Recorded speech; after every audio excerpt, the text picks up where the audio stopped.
belajar sesuatu kalau rinci, maka insya Allah hasilnya akan lebih maksimal.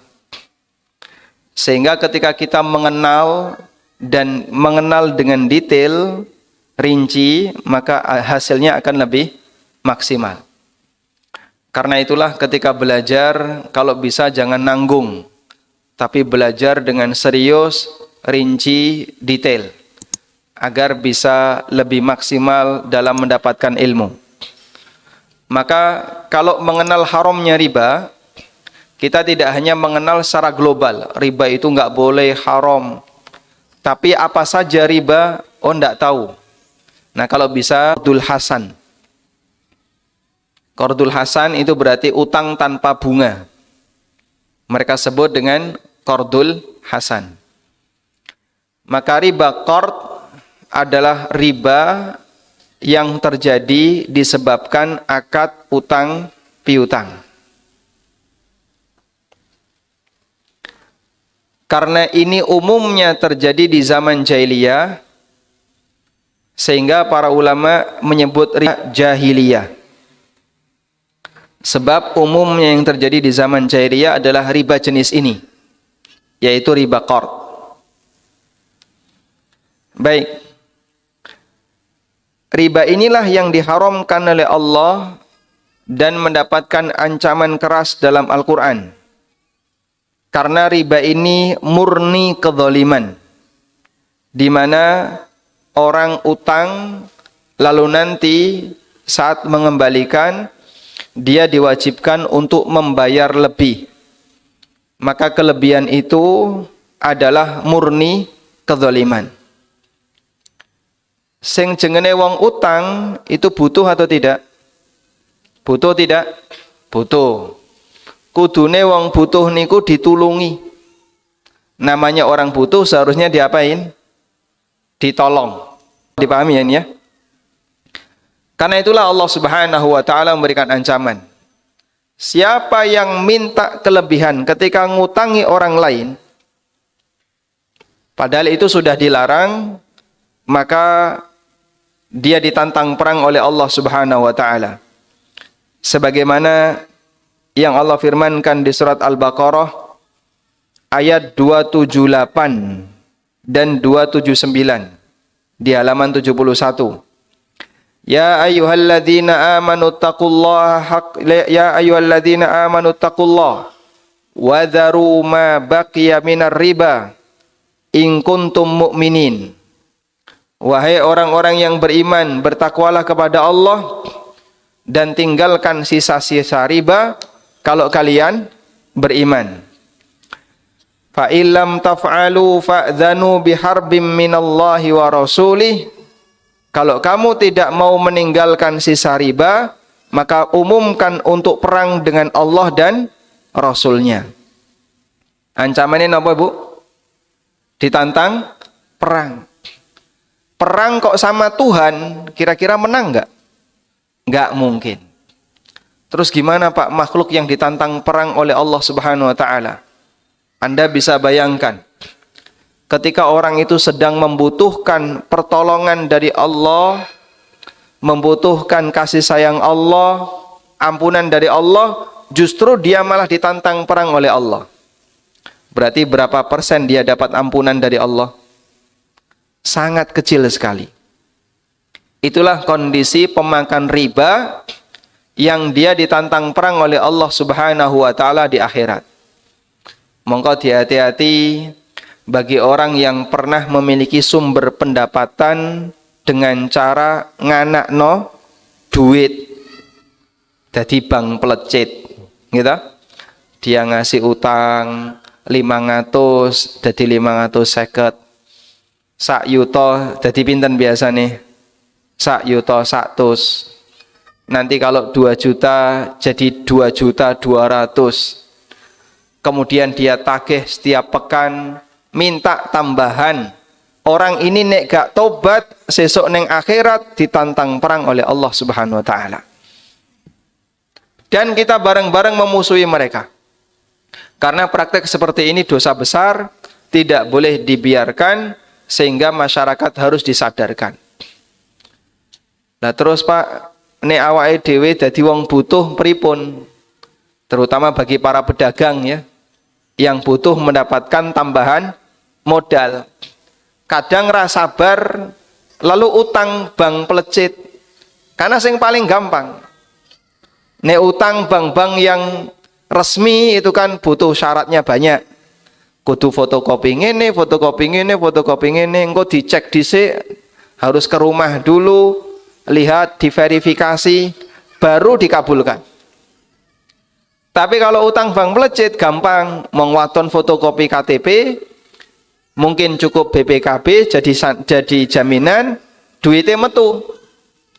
Dan bahkan kadang diiklankan, proses mudah, 1 jam cair. Nah, nggak pakai agunan, begitu ya. Sehingga orang dipromosi, difasilitasi, dimudahkan. Ayo utang, ayo utang. Tapi di balik itu, dia ingin mengambil keuntungan yang banyak. Orang seperti ini kalau tidak bertaubat, mendapatkan ancaman dari Allah Subhanahu wa taala kelak di akhirat, ditantang perang oleh Allah Subhanahu wa taala. Terus sing utang dosa boten? Sing utang niku dosa boten? Dosa boten? Wong dadi korban kok dosa? Dia termasuk berdosa. Kenapa? Karena dia memberi makan orang lain dengan riba. Sehingga dalam kerjasama ini sing dosa tidak hanya yang memberi utang, tapi termasuk yang berutang. Makanya kudu hati-hati ya. Kudu hati-hati. Nyuwun sewu. Biasane sing senengane utang bapak napa ibu? Ya? Dhisik bapak saiki ibu.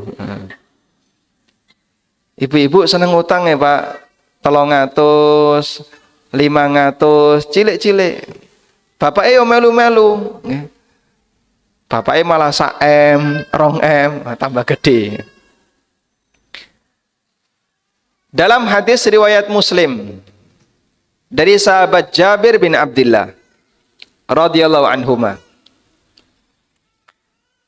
beliau pernah mengatakan, la'ana Rasulullah sallallahu alaihi wasallam akilar riba wa mukilahu wa katibahu wa syahidai wa qala hum sawa. Rasulullah sallallahu alaihi wasallam, kata sahabat Jabir, melaknat niku tegese napa Pak? Mendoakan keburukan. Jenengan nek didongakno elek karo wong tua pripun? Wedi. Sehingga misalnya ada orang tua yang saking jengkel sama anaknya, lalu mendoakan keburukan bagi anaknya, dirungokno anaknya mendengarkan, kira-kira gimana? Dia akan ketakutan, sampai dia minta maaf, ibu tolong jangan doakan saya dengan doa seperti itu, wedi engko ndak uripe gak karuan. Itu kalau seorang manusia didoakan keburukan oleh orang tuanya, karena dia yakin sing jengene dongane wong tua niku mustajab, sehingga dia takut. Coba bayangkan jika yang mendoakan seorang nabi. Doa nabi dengan doa orang tua lebih mustajab mana, Bu? Doa nabi lebih kuat lagi. Ada orang yang didoakan keburukan oleh Nabi sallallahu alaihi wasallam. Salah satu di antaranya adalah orang yang makan riba, memberi makan riba. Kata sahabat Jabir bin Abdullah, la'ana Rasulullah sallallahu alaihi wasallam akilar riba wa mukilahu wa katibahu wa syahidai. Nabi sallallahu alaihi wasallam melaknat orang yang makan riba. Makan riba niku napa? Sing nampa bunga niku wau. Bank pelecit, bank titil atau bank ribawi yang dia menerima kelebihan dari akad utang piutang. Wa mukilahu, sing ngeloloi riba, yang ngasih makan riba, yaitu nasabahnya. Utang 1 juta, bayar 1 juta 100, tambahan 100 yang dia berikan, itu berarti sama dengan apa? memberi makan riba. Sehingga sing dosa tidak hanya yang menerima bunga, termasuk juga yang memberi bunga. Sebab dosa ini terjadi atas kerjasama akad yang dilakukan oleh mereka. Wa katibahu, sing tukang nyatet. Nyatet napa, Pak? Nyatet akad yang terjadi. Sinten niku? Notaris. Dia membuat draft akad. Sehingga dia mencatat akadnya. Wa syahidai, dan sing dadi saksi. Sing melu lungguh, melu tanda tangan, dadi saksi.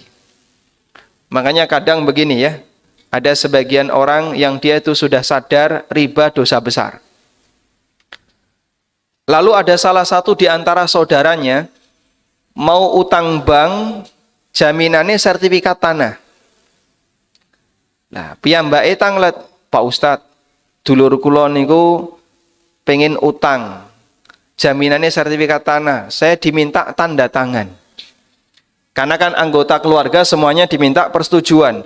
Tanda tangan saudara, kakak pertama, kakak kedua, termasuk suami istri. Boleh enggak saya ikut tanda tangan?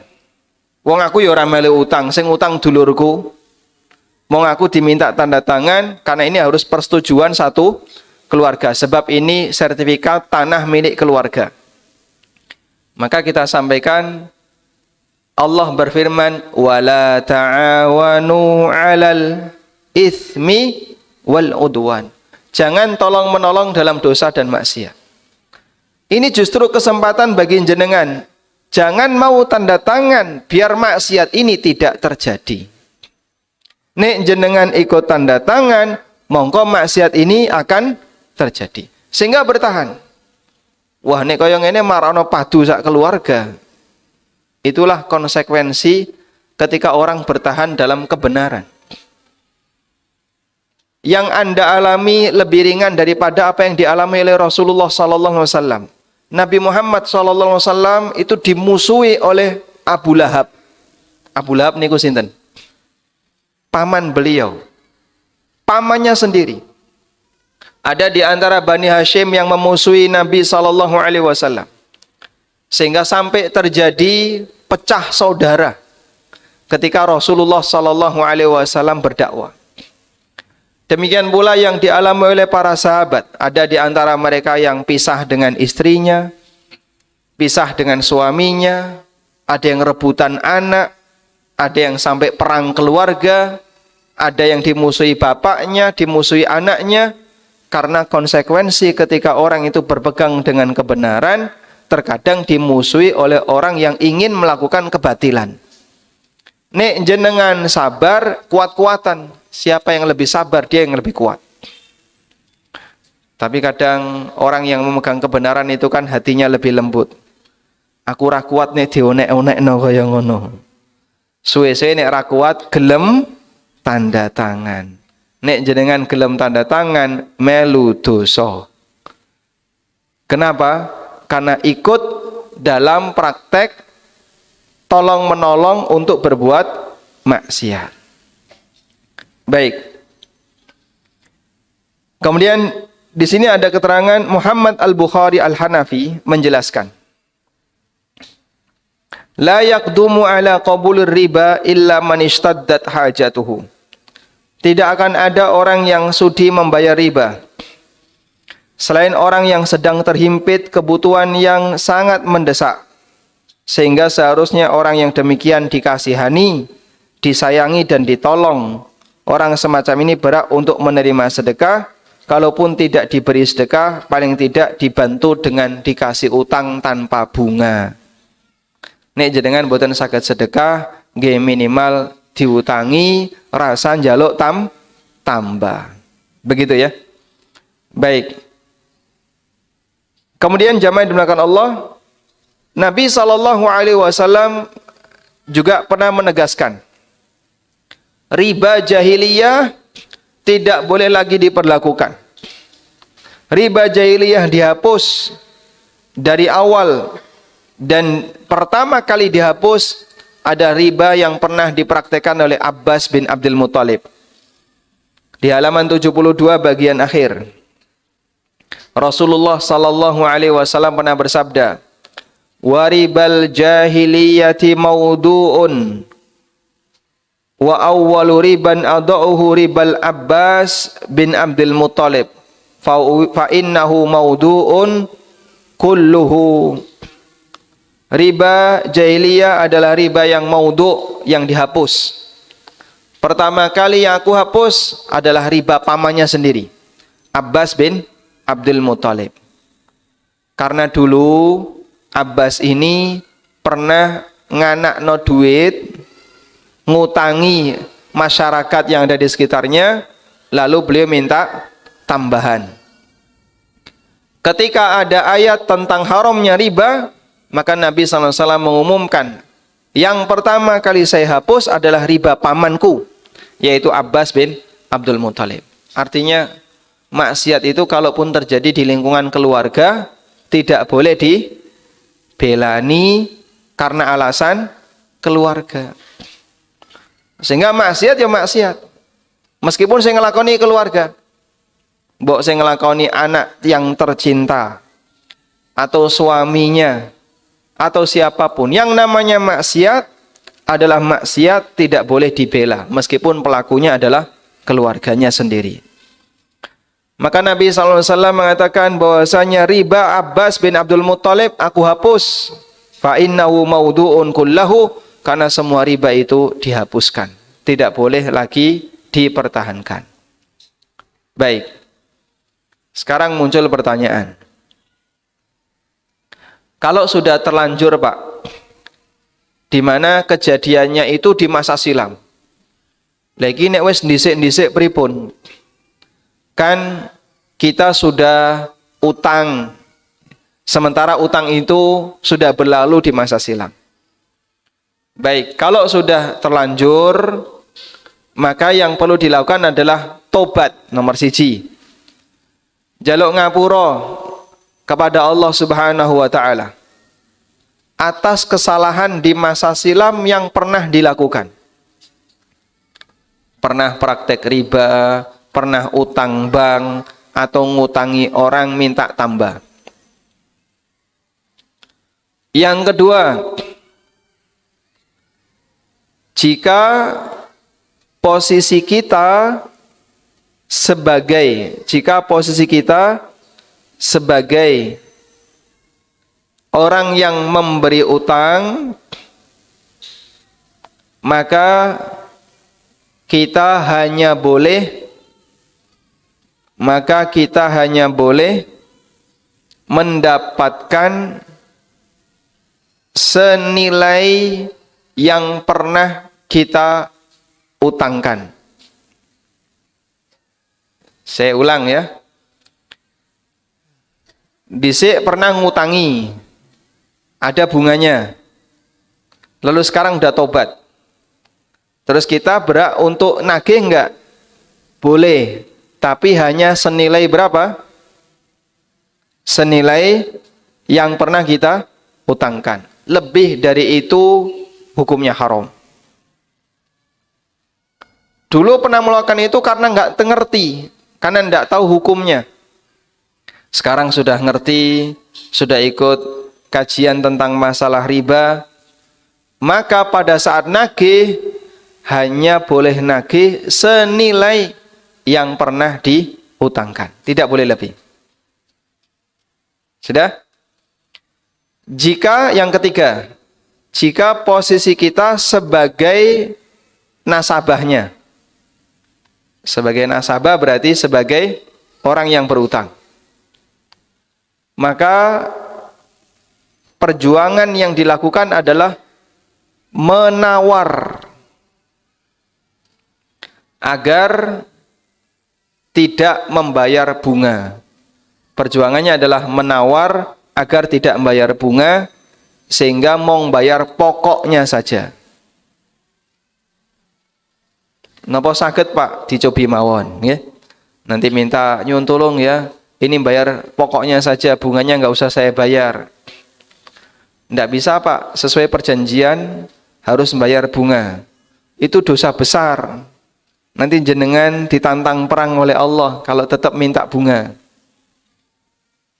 Maka wahai bank pelecit, ittaqullah, bertakwalah kepada Allah.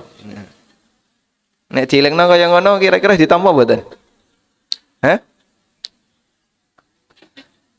Aku lo iku nek salat ning gereja ya, Pak. Oh, berarti salah nih.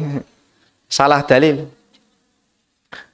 Karena kalau dipakai dalil seperti ini kan nggak nyambung, sebab beda agama. Tapi dikasih peringatan ya. Jadi jenengan nawar kasih peringatan, kalau bisa bunganya dinolkan, walhamdulillah.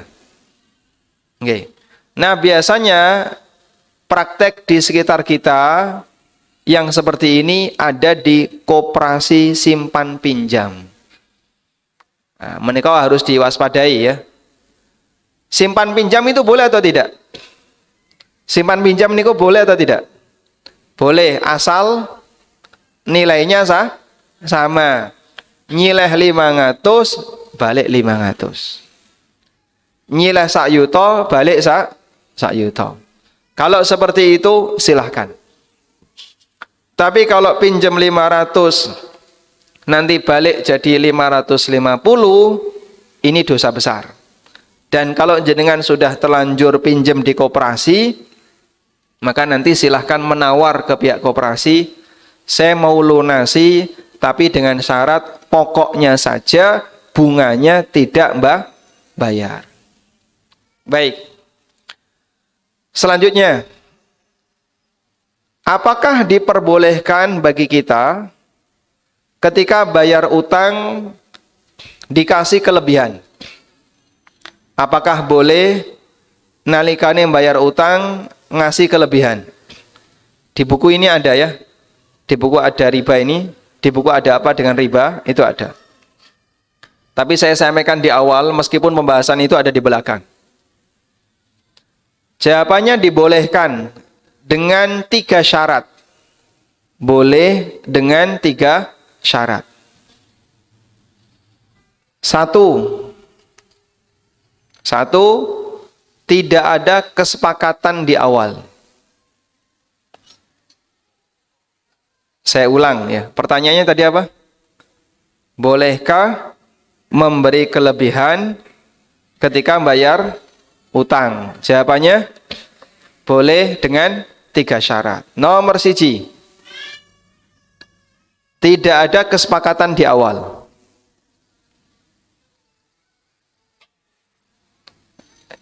Yang kedua,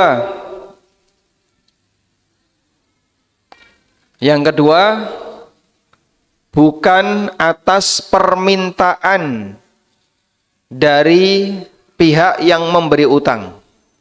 Bukan atas permintaan dari pihak yang memberi utang. Sudah? Kalau tidak ada kesepakatan di awal, tapi pihak yang memberi utang minta, ya. Misalnya jenengan utang 1 juta, terus baleno 1 juta. Sing ngutangi tanya, mosok kok ya rano tambahane to Mas? Mbok saidik-idik seikhlasnya aja ndak apa-apa. Nah, ketika dia minta meskipun dengan kalimat seikhlasnya, berarti ini masuk kategori riba. Kok jenengan bayar? Oh nggih, nek ngono niki kula paringi 50, kula ikhlas. Ini riba yang ikhlas. Nah. Riba itu kalau ikhlas boleh atau tidak? Tidak boleh. Yang ketiga, tidak ada tradisi di masyarakat bahwa siapa yang bayar utang harus ngasih kelebihan. Tidak ada tradisi di masyarakat bahwa siapa yang bayar utang harus ngasih kelebihan. Kalau ada tradisi di masyarakat, hukumnya riba, meskipun tidak ada kesepakatan. Contoh, okay? Ada anggota RT yang baru. lalu ikut rapat RT. Kemudian di situ ada simpan pinjam RT. Piyambake melu utang 500, dikasihlah utang 500 selama 1 bulan. Nyicil, di bulan yang terakhir lunas. Ya.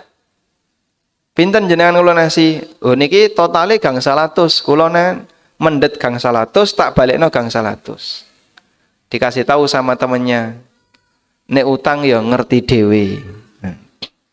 Maksudnya gimana, Pak? Ya namanya orang bayar utang ya ngerti dewe. Sing jenenge budaya utang itu seperti apa? Kowe kudu ngerti. Itu berarti tidak ada kesepakatan. Kemudian Pak RT juga nggak minta, tapi dia beralasan dengan tradisi. Mas biasane ning kene iki nek bayar utang biasane nggih kula kandhani biasane ya nambahi. Sampeyan ya kudu ngerti dhewe. Akhirnya dia nambahi, oh nggih, niki kula tambahi 50. 50.000 yang dia serahkan ini namanya riba ngerti dhewe. Apa hukumnya? Hah? Podo ngertine nih itu haram ya. Berarti podo ngertine itu haram.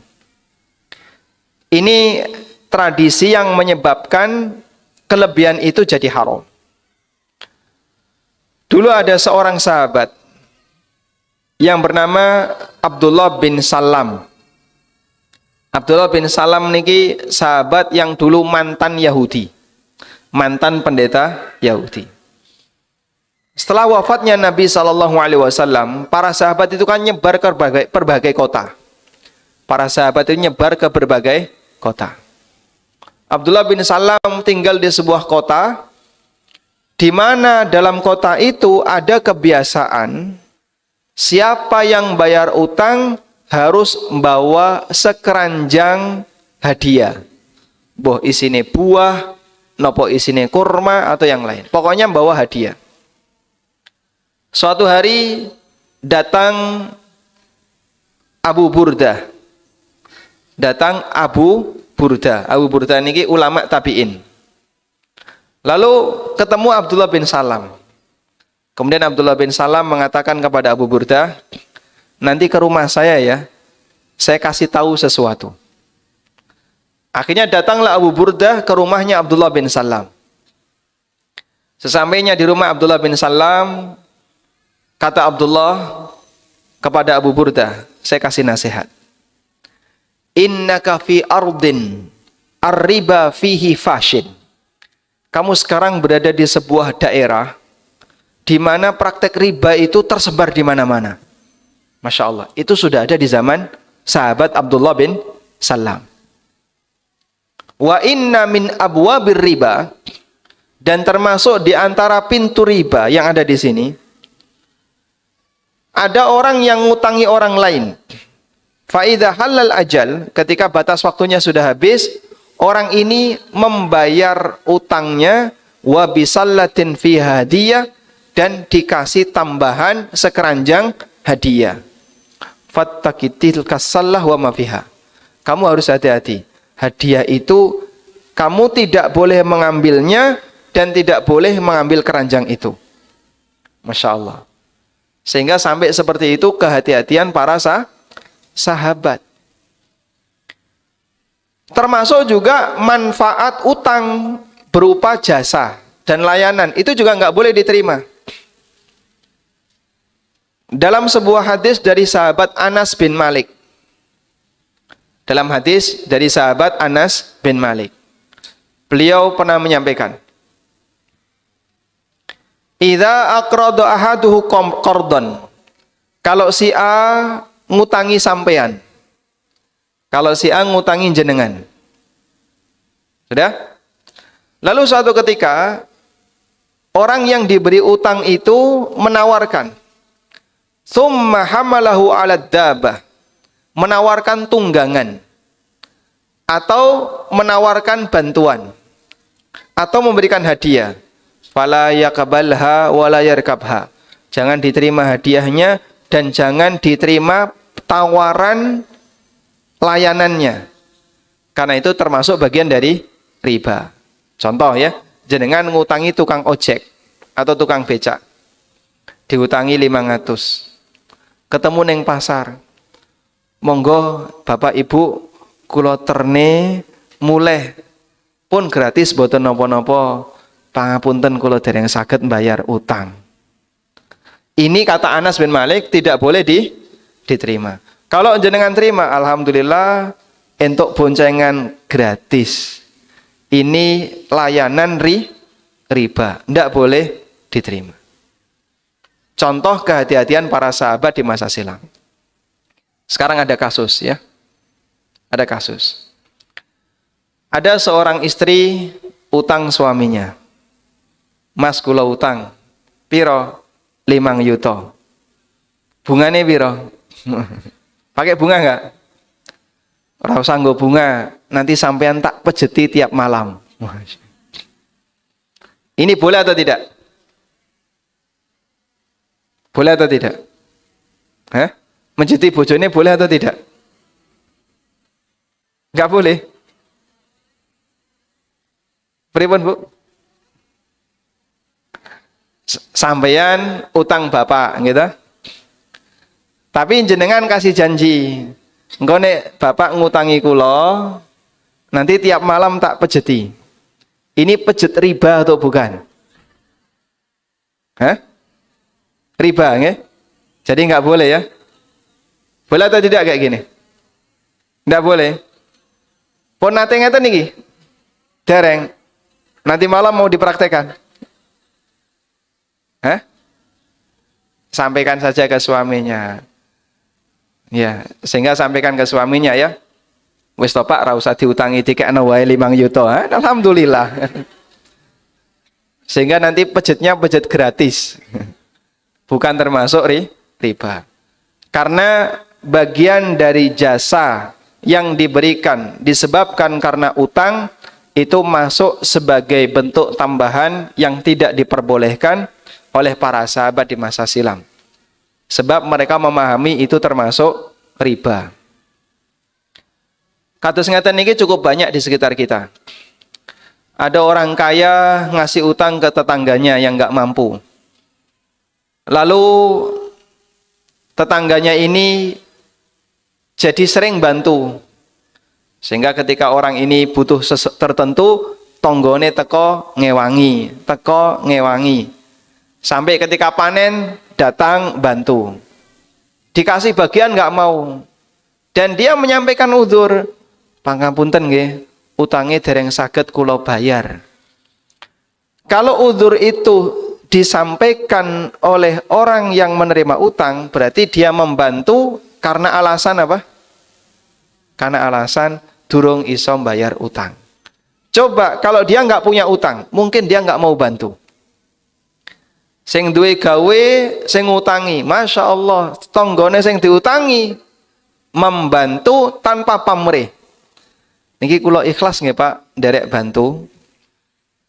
Tapi pangapunten dereng saged bayar utang. Kalau sampai seperti itu berarti ini bantuan karena alasan belum bisa bayar utang.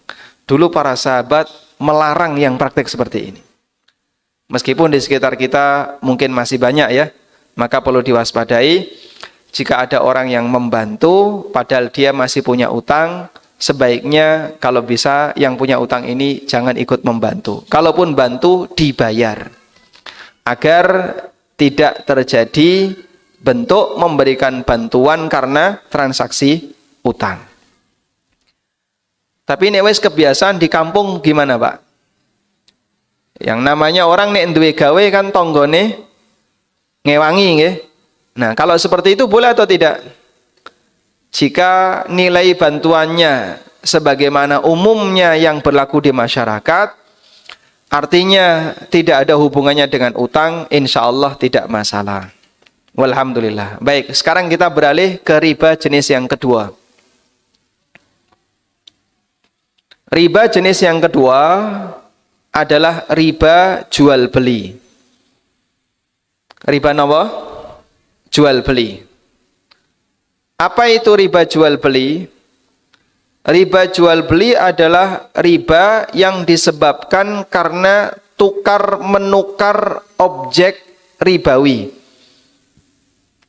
Riba yang disebabkan karena tukar menukar objek ribawi. Objek ribawi ini apa? Komoditas ribawi. Baik. Sekarang kita akan mengenal terlebih dahulu, lalu apa itu komoditas ribawi? Nah, di buku ini sudah saya sebutkan ya. Komoditas ribawi ada 6. Ada 6 yang disebutkan dalam dalil. Sekarang coba dilihat di halaman 74. Dalam hadis dari Ubadah bin Samit, Rasulullah sallallahu alaihi wasallam pernah bersabda, "Adzabu bidzahab, wal fidda bil fidda, wal bur bil bur." Emas dengan emas, perak dengan perak, gandum halus dengan gandum halus, gandum kasar dengan gandum kasar, kurma dengan kurma, garam dengan garam. Wonten pinten? Pinten? 6. Sekarang coba diulang. Emas, perak, gandum halus, gandum kasar, kurma, garam. Ada berapa? 6. Nabi SAW mengatakan, mithlan bimithlin. Kalau dipertukarkan, wajib podo. Tidak boleh ada selisih. Sawaan bisawain, harus sama. Yadan biyadin, dilakukan dari tangan ke tangan. Artinya harus tunai.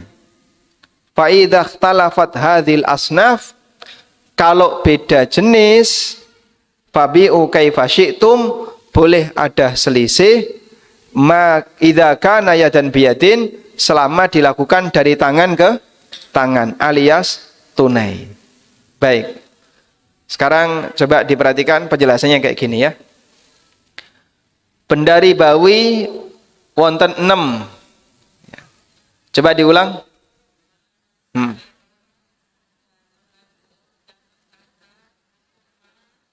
Baik. Emas, perak sampai garam ya. Dari 6 ini dibagi menjadi 2. Benda ribawi ada 6 dibagi menjadi 2.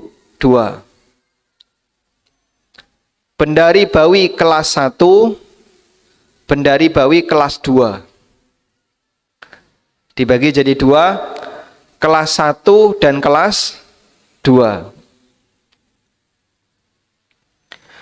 Yang kelas 1 emas dan perak. Yang kelas 1 emas dan perak.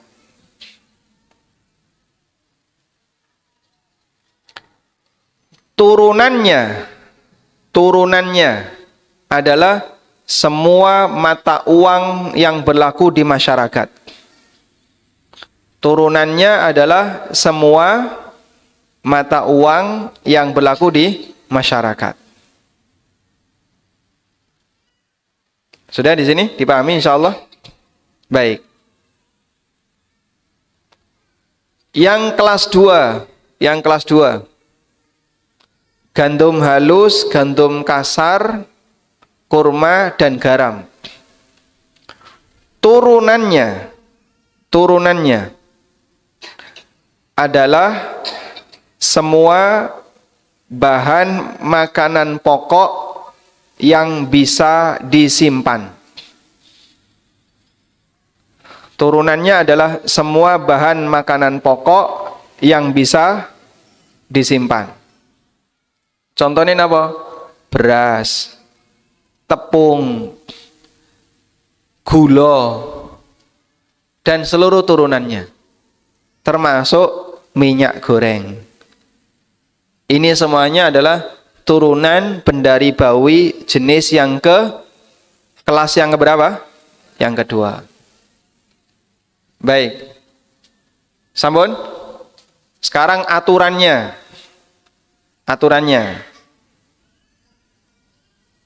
Aturannya kalau di buku di halaman 76 ya. Sebenarnya kalau punya buku bisa dibaca. Ini saya sampaikan ringkesannya saja.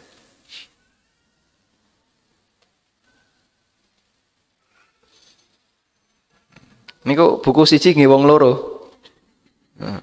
Napa le tumbas urunan. Mboten napa-napa nggih.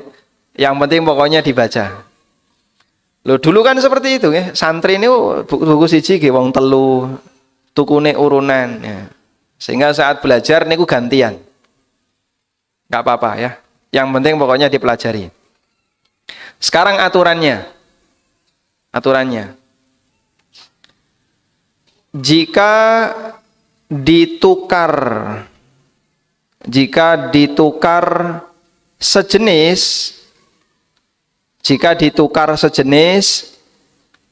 maka wajib tunai dan sama kuantitas. Jika ditukar sejenis, maka wajib tunai dan sama apa? Kuantitas. Contoh sejenis niku pripun, Pak? Emas dengan emas. Niki napa? Sejenis. Maka wajib tunai dan sama kuantitas. Baik. Contohnya Pak yang di praktek lapangan. Misalnya jenengan mau menukar rupiah dengan rupiah. Sejenis tidak ini? Sejenis. Misalnya ada orang mau nukar ya. Wagiem dengan sumiyah ya. Sing siji bakul bakso, siji bakul soto. Di sini nggak ada namanya itu kan? Kalau nggak ada saya ganti ya.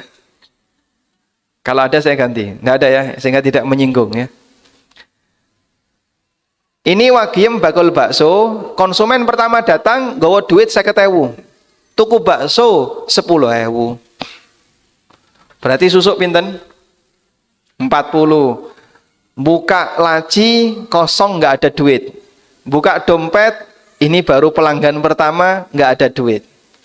Akhirnya dia datang ke Sumia. Yusum, saya mau tukar uang 50. Yusum baru punya 20. Iki onone mong 40. Nek 50 randuwe. Oh, gak apa-apa. Aku ya mong butuh 40. Akhirnya dikasihkan uang 50.000.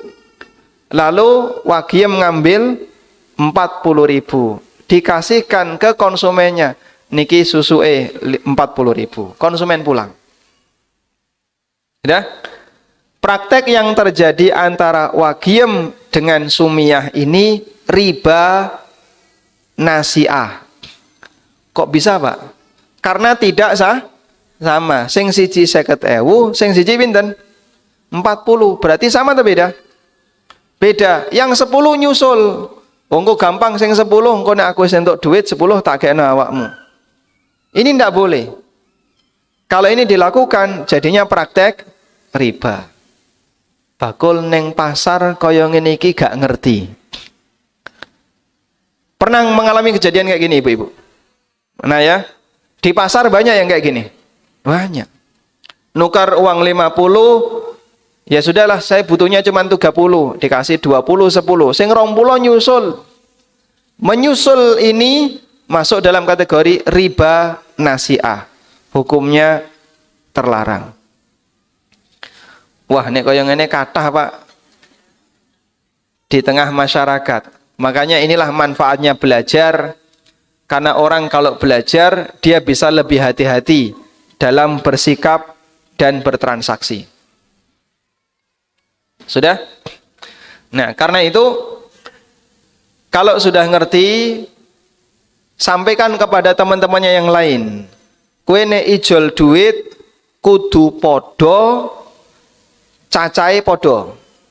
Utuh 50.000 dengan pecahan 20, 20, 10 harus sama.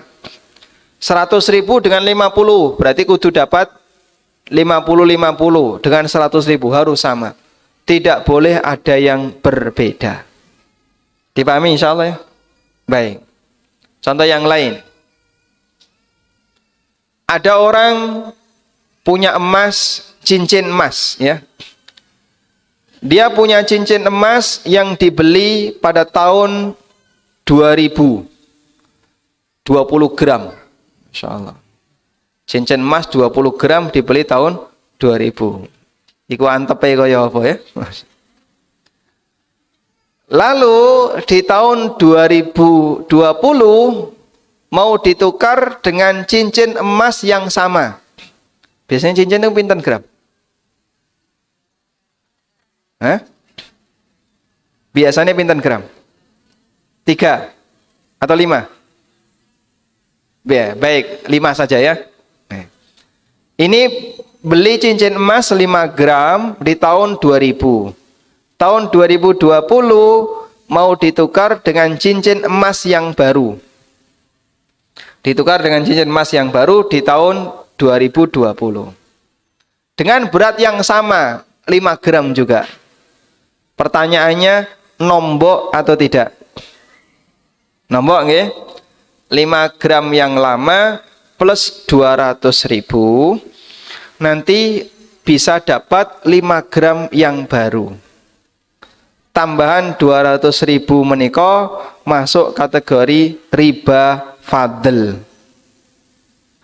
Karena kan emas dengan emas, tapi ada tambahan duit. Tambahan ini masuk kategori riba fadl. Lah biasanya kaya ngono ya Pak. Berarti sekarang jangan biasane. Harus ada perubahan. Sebab praktek seperti ini tidak diperbolehkan. Insya Allah paham? Baik, contoh yang ketiga. Jenengan panen beras rojo lele. Sudah? Setelah panen digiling, arep dipangan isin. Kok bisa beras apik kok dipangan? Biasanya nek wong Jawa sing apik diapakno? Didol. Karena dia merasa ini beras yang bagus, mau dimakan eman. Akhirnya dia tukar ke temennya yang punya beras raskin atau beras 64. Ya. Aku duwe beras rojo lele 2 kintal. Tak tukar karo beras 64 punya kamu. Tukar 3 kintal. 2 kintal ditukar 3 kintal. Sing rojo lele 2 kintal, sing beras 64 3 kintal. Praktek kayak gini riba fadl. Ndak boleh. Boten parang nggih. Ada yang kayak gini. Misalnya beras 64 karo mbramung. Nah, ditukar. Ini Pak Ustadz kok ngerti beras toh? Kulon dhisik bakul beras. Jadi ini ditukar dengan ini. Ketika ada selisih karena beda kualitas, itu masuk dalam kategori riba fadl. Hukumnya tidak boleh. Sehingga beras kalau ditukar dengan beras wajib sama beratnya.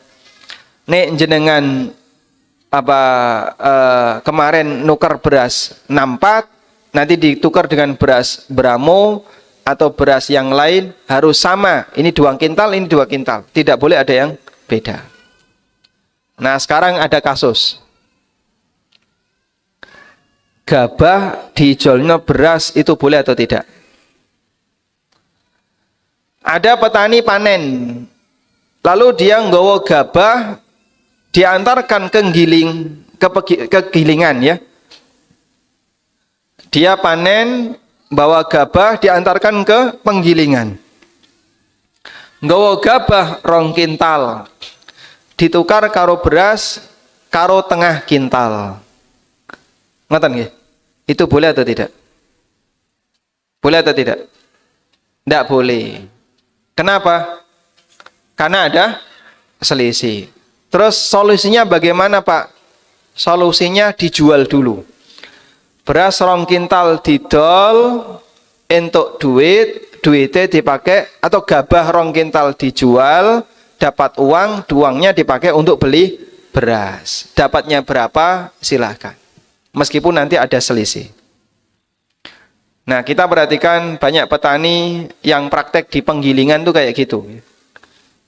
Sehingga dia datang bawa gabah, mulai nggawa beras. tapi berasnya bukan gabah dia yang digiling, beras yang sudah jadi, yang sudah gilingan. Nah itu kalau beda, tidak boleh. Yang boleh ini dijual dulu, setelah dapat duit dipakai untuk beli beras. Tengupit ngaten niku mboten? Di sini kayak gitu? Enggak ya. Kalau di sini kan di masjid nggak ada jualan beras ya. Enggak nek neng kampung ya beda lagi. Sudah? Sekarang aturan yang kedua. Aturan yang kedua. Apabila beda jenis tapi satu kelas. Beda jenis satu kelas. Maka wajib tunai. Beda jenis satu kelas wajib napa? Tunai. Tidak boleh ada yang tertunda.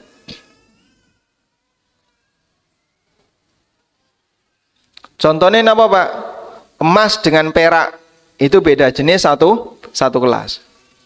Kalau dipertukarkan nukar emas dengan perak wajib tunai. Meskipun boleh ada selisih. Misalnya emas 1 gram ditukar dengan perak 100 gram, monggo silahkan, boleh. Contoh yang lain, uang dengan emas itu satu kelas. Uang dengan emas niku napa? Satu kelas. Maka kalau dipertukarkan wajib tunai. Karena wajib tunai, maka tidak boleh beli emas secara kredit. Kredit emas niku riba nasi'ah. Kenapa kok riba? Karena tidak tunai. Emasnya sekarang, uangnya menyusul, dicicil. Itu tidak boleh masuk dalam kategori riba nasi'ah. Baik. Pernah seperti ini? Ada kayak gini di lapangan? Jual beli emas kredit? Banyak ya. Sehingga ini tidak boleh, karena ini kalau dilakukan masuk riba nasi'ah. Sudah? Contoh yang lain pripun Pak? Jual beli emas online niku nggih boten pareng. Jenengan melihat di online, lalu beli emas. Sudah transfer uangnya. Nanti emas dikirim. Nah, emas dikirim ini kan berarti tidak tunai antara uang dengan emas. Ketika itu terjadi, maka ini termasuk di antara bentuk riba nasi'ah. Masya Allah Pak, apa-apa kok ya ora entuk. Iki ra oleh. Ini masalahnya kita sedang menyebutkan daftar kesalahan yang terjadi di masyarakat. Sehingga yang kita bahas adalah praktek riba di kalangan masyarakat. Nah ini kita petani inggal siji satu demi satu, biar nanti orang itu paham. Nah kalau paham, agar dia punya semangat untuk meninggalkan. Baik, berarti kalau beli emas caranya gimana? Ono duit, ono emas dalam satu tempat tidak boleh tertunda. Sehingga kalau orang itu beli emas wajib tunai. Dodolan emas juga harus dibayar secara tunai. Nek sing tuku orang jauh bagaimana? Yang beli di Jakarta, yang jual di Klaten.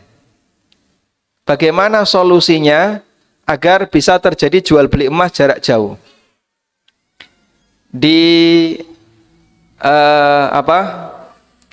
YouTube ANB Channel itu ada salah satu penjual emas mini gold ya. Beliau sering bertanya tentang masalah ini. Karena beliau jualannya ada di daerah A, pembelinya dari Jakarta, dari Surabaya, dari mana-mana. Dan tidak mungkin hanya untuk beli emas 0,1 gram teko ke kotanya, itu biayanya lebih mahal. Emasnya harganya cuma 100.000, 200.000. Terus solusinya bagaimana? Solusinya adalah ada wakil. Ada apa? Wakil. Jadi kalau yang jualan emas di Klaten, yang beli dari Jakarta, maka orang Jakarta ini menghubungi wakil yang ada di Klaten. Misalnya koncone, atau keluargane, atau temannya yang jual emas. Sudah? Lalu dia transfer ke wakil. Aku tulung untuk ono emas 5 kilo, sing bakul ning Klaten. Iki duitnya tak transfer, ya. Transfer ke si A ini. Nah, si A ini sebagai wakil. Nanti si A datang ke toko emas, terus bertransaksi dari tangan ke tangan. Ini emas, ini uang dibayar. Sudah? Setelah diterima oleh wakil, selanjutnya wakil mengirim ke Jakarta. Nah, ini solusinya sehingga tetap bisa jualan emas jarak jauh. Walhamdulillah. Aturan yang ketiga. Pohon pinten niku? 2 ya? 2. Sekarang yang ketiga. Apabila ditukar beda kelas,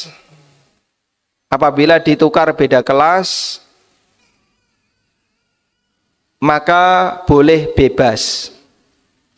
Jika ditukar beda kelas, maka boleh bebas.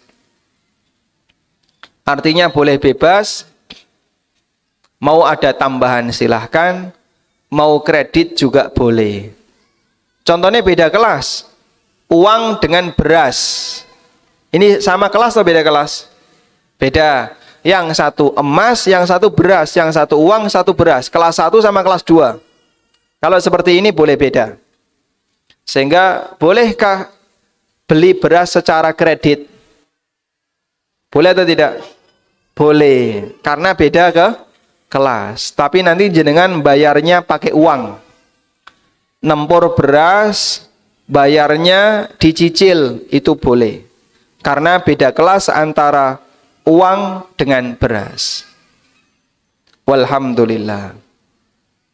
Baik, jualan beras online niku boleh napa mboten? Larang ngirime timbangane beras. Ang berasnya mau 10 kilo, ongkirnya 30 kilo kan ya. Ya meskipun kalau terjadi boleh.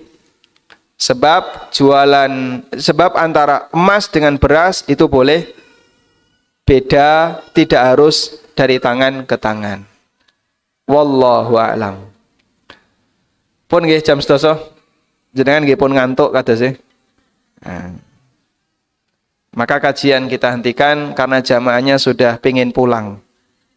Sampun Ustaz. Masya Allah. Ini masih ada tambahan pertanyaan.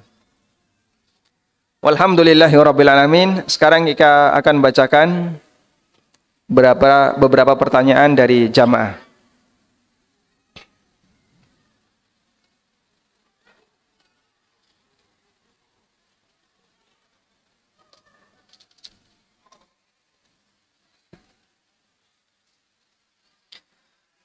Pertanyaan yang pertama, bagaimana ketika pas butuh banget, tapi tidak ada yang mau nolong, jadi terpaksa utang bank, karena sing gelem nolong mong bank. Ini Masya Allah ya, banknya baik hati, Bank Thayyib. Baik, sebenarnya itu bukan solusi. Makanya kalau bisa perlu dilakukan kerjasama antar sama kaum muslimin. Yang diajarkan dalam Islam, kalau ada orang yang butuh, maka dia boleh minta zakat. Orang yang butuh boleh apa? Minta zakat. Datang ke Lazis, lalu sampaikan, saya butuh, ini surat dari RT yang menyatakan kalau saya butuh, sehingga nanti berhak untuk mendapatkan zakat. Karena orang yang membutuhkan, dia berhak dapat zakat. Kalau zakat masih kurang bagaimana Pak? Kalau masih kurang, dia boleh minta lagi ke badan amil yang lain sampai kebutuhannya tertutupi.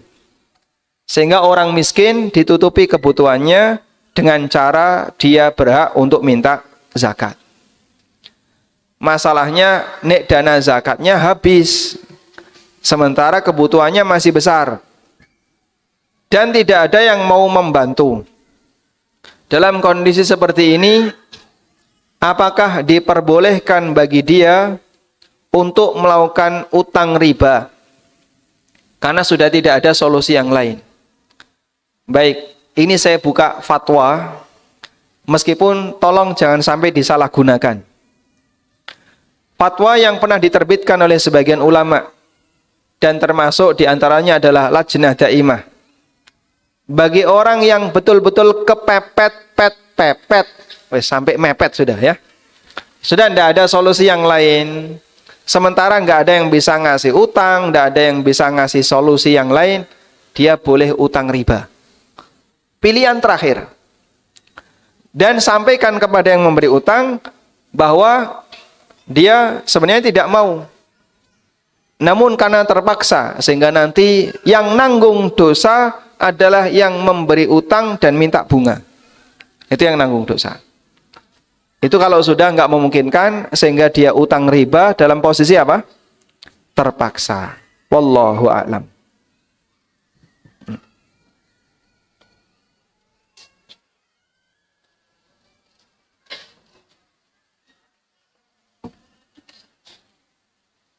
Masya Allah. Ini dikirimi sakmene akeh ya. Nggih. Sekarang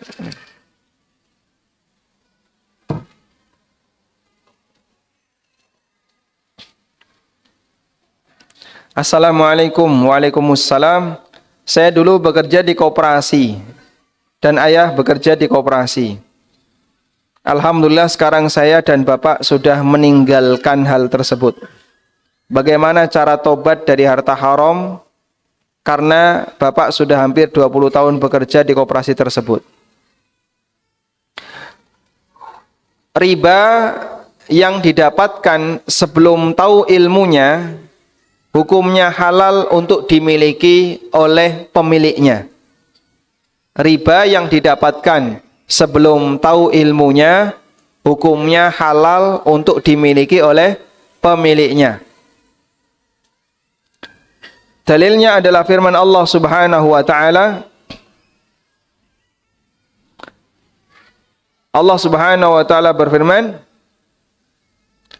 "Faman ja'ahu mau'izatun min rabbih fantaha, falahu ma salafa wa amruhu ila Allah." Barang siapa yang sudah mendapatkan keterangan dari Rabb-nya, sudah tahu ilmunya, fantaha, lalu dia berhenti, leren. Falahu ma salafa, maka dia punya hak untuk memiliki harta riba di masa silam yang dulu dia dapatkan sebelum tahu ilmunya. Sehingga orang yang mendapatkan harta haram lalu dia tobat, maka harta yang dia dapatkan dulu sebelum tahu tidak wajib untuk dikeluarkan semua. Dipahami ya? Sehingga kalau dulu Bapak dan Anda bekerja di koperasi simpan pinjam, lalu dari situ jenengan punya bunga, kemudian jenengan sekarang tobat, maka tidak ada kewajiban untuk menguras seluruh harta. Apalagi memiskinkan diri dengan cara mengeluarkan harta. Zaman dulu sahabat itu pernah jualan khomer. Sejak kapan? Sejak zaman jahiliyah. Lalu ketika Islam datang, apakah khomer langsung diharamkan? Tidak. Bertahap. Sampai akhirnya khomer diharamkan. Dan ketika khomer diharamkan, Nabi SAW hanya meminta, buang semua khomer yang kalian simpan. Sementara hasil uang yang didapatkan di masa silam oleh Rasulullah SAW, beliau tidak perintahkan untuk dikeluarkan. Karena ini didapatkan sebelum ada ayat yang mengharamkan khamar. Maka berlaku bagi masyarakat di zaman sekarang, orang yang tidak mengetahui ilmunya, lalu dia melakukan praktek yang haram, terus dapat duit, begitu tahu ilmu, dia tidak punya kewajiban untuk mengeluarkan hartanya.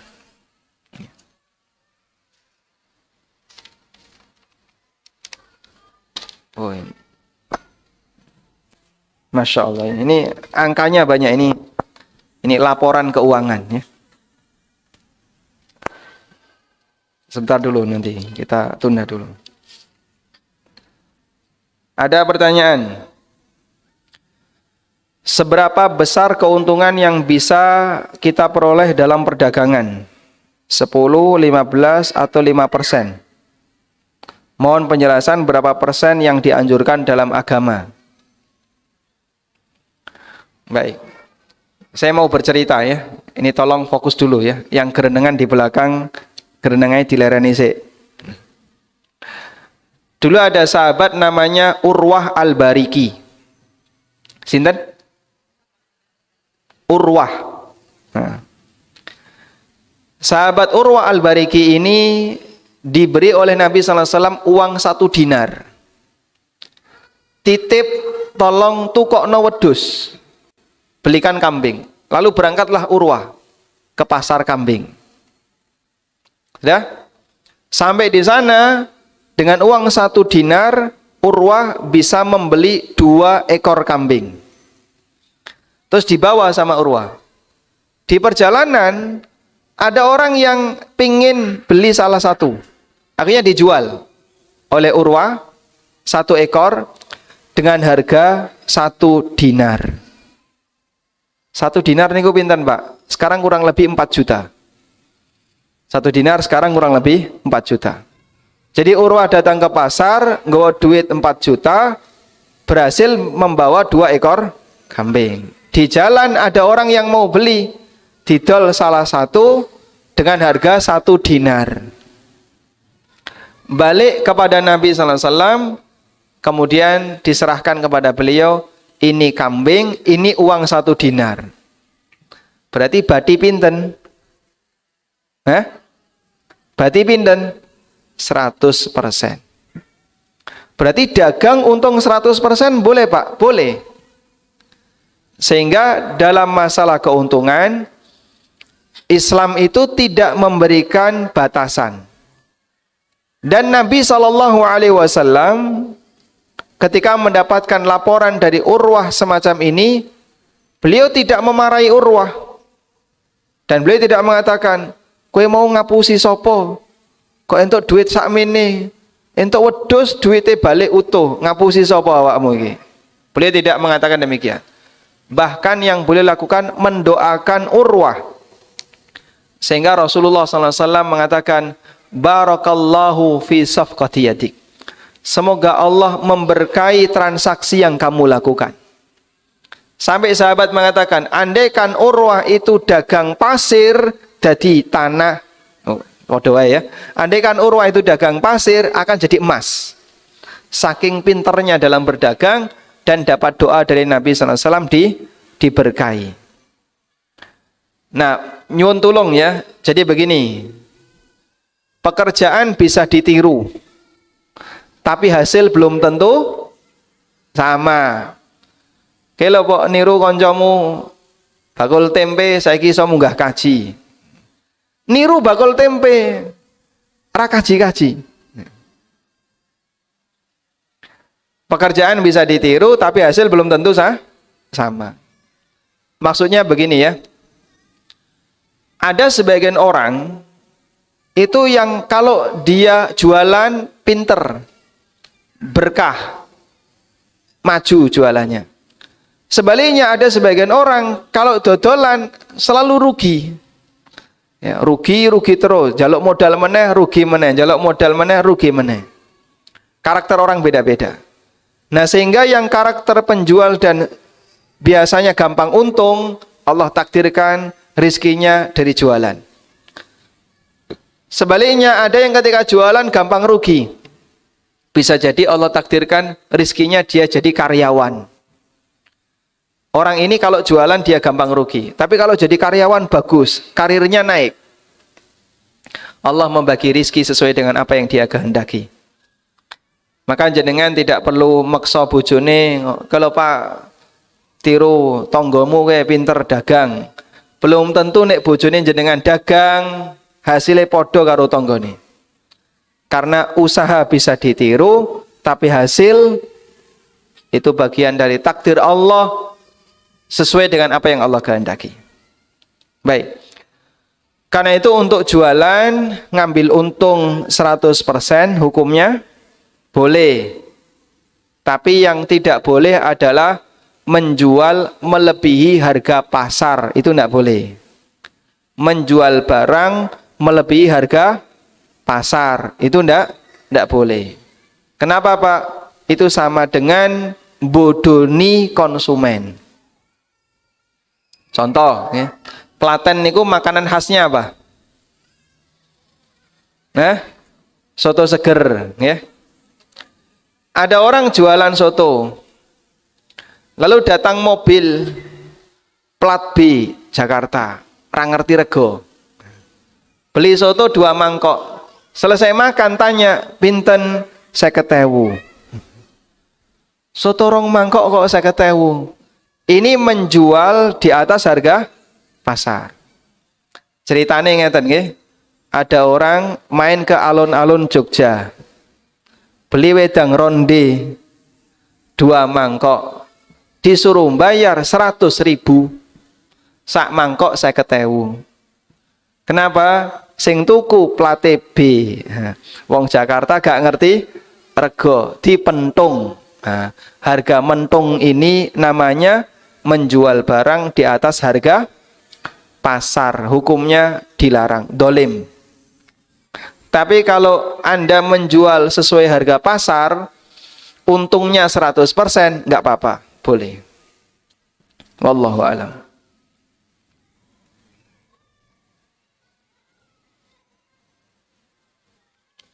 Jika seorang mengambil pinjaman di bank konven, tapi karena dia tahu kemudian dia uang pinjaman itu adalah riba, maka dia enggan bayar pinjaman itu. Padahal uang itu sudah dia gunakan, tapi dia tidak mau bayar. Bagaimana dengan hal tersebut? Baik. Kalau utangnya tetap wajib dibayar. Utang 10 juta. Bunganya 2 juta. Yang wajib dibayar yang mana? Pinten? Wis do ngantuk ya kayaknya. Mboten sah suwe-suwe niki. Utang 10 juta. Bunganya 2 juta. Yang wajib dibayar yang mana? Yang 2 juta enggak boleh dibayar. Sehingga kalau beliau bayar pokok, insya Allah sudah terbebas dari tagihan di akhirat. Tapi ini gak gelem bayar sama sekali, nanti yang memberi utang berak nagih di akhirat. Sehingga pokoknya harus tetap dibayar. Wallahu a'lam. Bagaimana hukumnya naik haji dengan biaya talangan haji? Kalau baru tahu hukumnya bagaimana? Apa dengan umroh bisa diniatkan untuk menyempurnakan haji? Takut dulu hajinya tidak diterima. Memang yang namanya haji tidak semuanya dilakukan dengan baik ya. Ada orang yang haji tapi uangnya nggak benar. Ada juga orang yang haji tapi dengan cara yang ngapusi ya. Ada yang dengan cara nipu dan seterusnya. Makanya bisa jadi hajinya bukan haji mabrur tapi jadi haji gur. Nah itu bahaya ya. Sangat disayangkan. Dia keluar biaya tapi ternyata hajinya tidak diterima. Karena ada banyak pelanggaran yang dia lakukan. Karena itu tolong dalam melaksanakan ibadah yang sifatnya mengeluarkan harta, harta yang Anda keluarkan adalah harta yang bersih. Sebab Allah tidak menerima kecuali yang baik. Innallaha tayyibun la yaqbalu illa tayyiba. Allah itu maha baik dan Allah tidak menerima kecuali yang baik. Sehingga kalau sumbernya dari harta yang buruk, maka ibadah itu tidak diterima. Dalam hadis yang lain, Nabi SAW bersabda, la yaqbalullahu salatan bighairi tuhur wala sadaqatan min ghulul. Allah tidak menerima salat tanpa bersuci, dan Allah tidak menerima sedekah dari hasil korupsi. Nah, duitnya uang kok gak sedekah? Kalau sedekah ya pakai uangnya sendiri, jangan pakai uang orang lain. Sehingga sedekah hasil korupsi, kata Nabi SAW, tidak diterima. Kurban tapi duitnya duit haram, ini bisa jadi tidak diterima. Makanya ibadah yang bentuknya mengeluarkan harta, pastikan uang yang dipakai untuk digunakan ibadah itu adalah uang yang halal. Wallahu a'lam.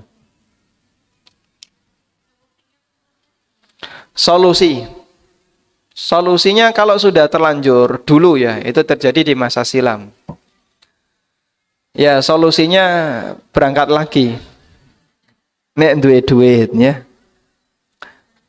Karena kan itu kejadian di masa silam ya. Arab dibaleni nggih pripun, berarti berangkat lagi. Kalau ndak ada dana bagaimana? Apalagi sekarang haji daerah Jawa Tengah pinten tahun? Jogja itu kan sudah sampai 30-an. Kalau Jawa Tengah pinten tahun? 20-an, masih di angka 20-an. Karena kan per regional provinsi. Wah, nek daftar saiki umure wis 40 atau bahkan 50 ge daftar. Nggih, tawakal ala Allah. Mbok sik urip mbok ora, pokoke daftar. Karena sekarang jadi sangat susah ya. Bahkan yang furoda saja seperti kemarin nggih, ribuan yang ditolak. Baik. Nah, kita berharap semoga Allah Subhanahu wa taala mengembalikan kondisi kaum muslimin bisa normal kembali sehingga haji bisa mudah seperti dulu. Cuman yang sudah pernah haji dengan cara talangan sebelum tahu ya, karena dulu tidak ngerti, semoga Allah memberikan ampunan dan berdoalah agar pahala ibadah yang kita kerjakan diterima oleh Allah Subhanahu wa taala. Dugi jam pinten niki? Nggih? Masih ada waktu ya. Masih 15 menit lagi, Ustadz. Ampun dong ngantuk niku, Bu.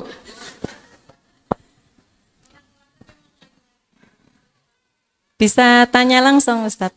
Nggih, monggo, pripun? Bismillahirrahmanirrahim. Ibu-ibu di warga setempat itu mengadakan arisan maupun simpan pinjam.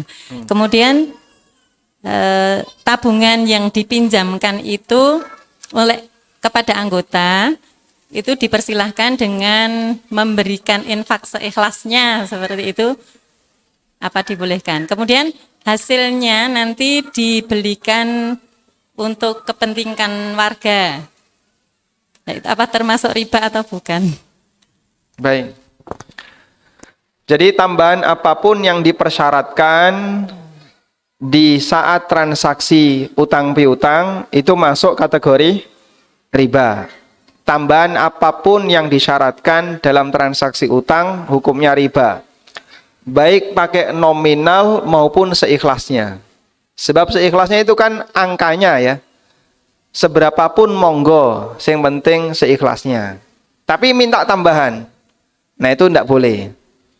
Namun kalau sifatnya hanya pemberitahuan, seperti yang tadi saya sampaikan ya, jenengan kalau utang lalu bayar utang, ngasih kelebihan itu boleh, silahkan.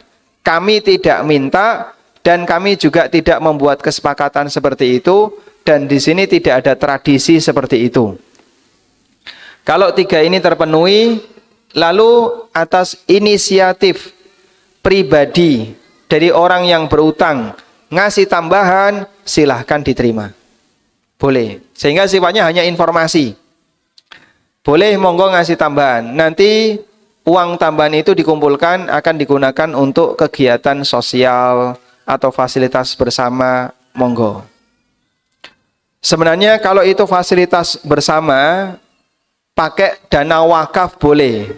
Misalnya, RT butuh sound system, mikrofon wireless yang bisa dibawa kemana-mana. Monggo jenengan bagi para jamaah yang mau ikut wakaf, harganya 1.500.000. Ngono sing wakaf 100, wakaf 200 ditompo. Jadilah benda itu insya Allah yang turut nyumbang dapat pahala selama ini dipakai. Sebab benda yang dipakai untuk kemaslahatan bersama itu boleh melalui perwujudan dana wakaf, dan itu solusi yang kita berikan. Sehingga nggak perlu pakai simpan pinjam, nggak perlu apa, pakai wakaf saja. Biar nanti orangnya dapat pahala.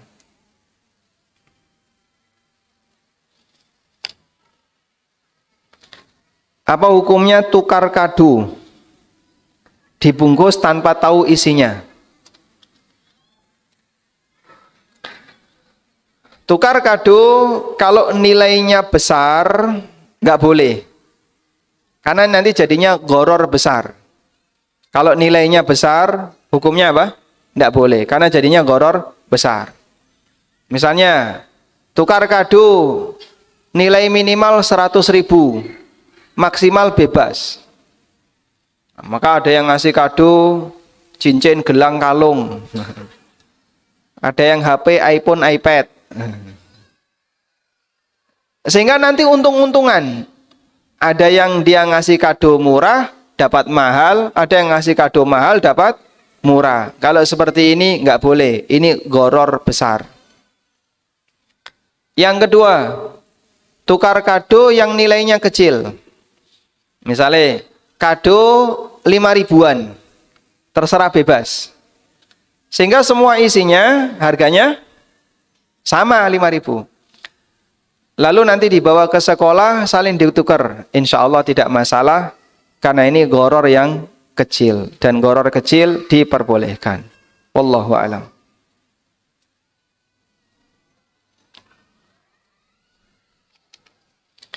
Jika saya mau menjual rumah, tapi pembelinya beli dengan cara KPR, apakah saya berdosa?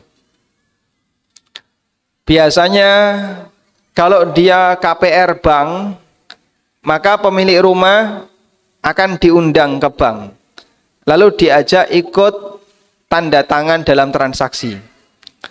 Kalau ini yang terjadi dan jenengan ikut tanda tangan, maka berarti masuk ta'awun dalam dosa dan maksiat, dan jenengan jadi saksi.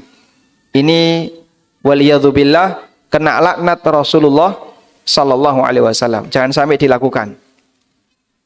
Udah? Tapi kalau yang dilakukan yang kedua, begini ya. Pokoknya saya nggak mau berurusan dengan bank.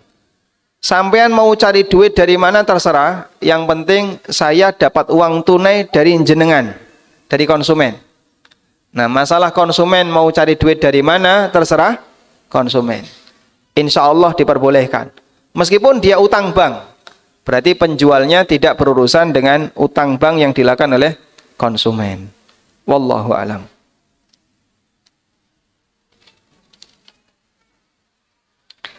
Bolehkah ikut arisan yang sebelumnya diberitahukan bahwa uang yang dapat diambil 5.000 atau 10.000 untuk orang yang mengadakan arisan?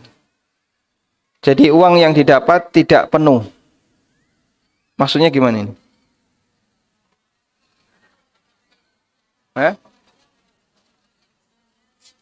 Potongannya 5.000 atau 10.000. Berarti gak podo, gak seragam. Oh, dipotong 5.000. Oh, baik. Solusi yang bisa saya sarankan, pisahkan antara pendaftaran dengan arisan. Pisahkan antara pendaftaran dengan arisan. Misal ya, arisannya biasanya neneng Klaten 10 juta. Nggih ta? 10 juta per pekan. Setiap Jumat store 10 juta. Misalnya ya. Jenengan amin kan mboten napa-napa to? Kok diguyu, Mas. Baik. Lalu nanti bandar dapat potongan 100.000. Maka potongan untuk bandar dikasih di depan saat pendaftaran. Saya yang pengen melu daftar ning bandar. Dia datang ke bandar, bayar 100.000.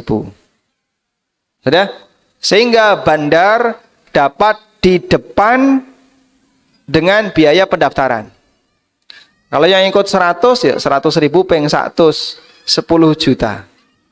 Didapatkan oleh bandar. Nah, selanjutnya arisan dilakukan. Sehingga pendaftaran sendiri, arisan sendiri. Insya Allah kalau seperti ini boleh dipisahkan.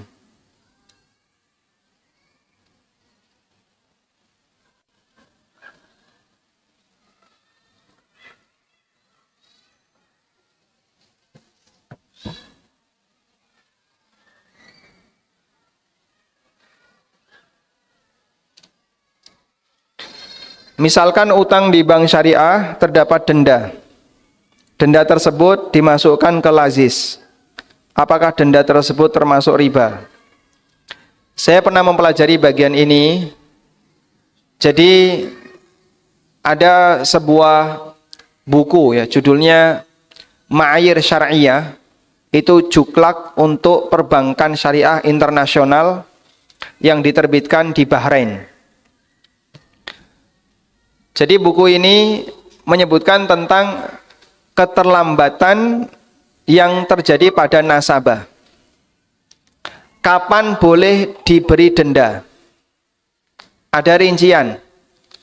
Jika nasabah terlambat bayar karena tidak mampu, maka tidak boleh ada denda. Tapi kalau nasabah telat bayar padahal dia mampu, berarti dia dolim. Dan kalau dia dolim, boleh dihukum. Hukumannya itu dengan cara diberi denda. Nah, denda ini turunan dalam mazhab Malikiyah, itu ada istilah al-ilzam bit tabarru'. Kewajiban untuk melakukan kegiatan sosial bagi orang yang melanggar. Karena dia melanggar, maka dia harus melakukan kegiatan sosial dengan cara bayar denda. Nah, denda ini oleh bank dijadikan sebagai pendapatan non halal. Dijadikan sebagai pendapatan non halal. Lalu dimasukkan ke lazis. Sudah? Ini boleh dengan syarat denda itu diberlakukan bagi nasabah yang enggak bayar padahal mampu. Tapi kalau nasabahnya enggak bisa bayar, denda ini tidak boleh dilakukan. Wallahu a'lam. Baik, ini masih banyak sekali pertanyaan dan kayaknya tidak bisa kita baca semuanya. Mungkin demikian dulu yang bisa kita sampaikan. Mohon maaf barangkali tidak bisa kita buka. Insya Allah semoga di lain waktu nanti ini bisa disimpan dalam panitia ya. Nanti boleh diantarkan lagi. Demikian wa sallallahu ala nabiyyina Muhammadin wa ala alihi wa sahbihi wa sallam. Wa akhiru da'wana anil hamdulillahi rabbil alamin. Wassalamu alaikum warahmatullahi wabarakatuh.